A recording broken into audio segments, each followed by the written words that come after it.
na ako.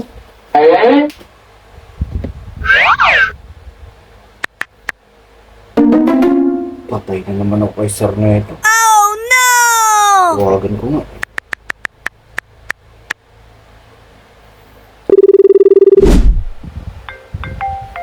Sino ito? Oh, hello, Mr. Pototoy. Hello, sir. Hindi ako makakapasok bukas. Kagising ko lang.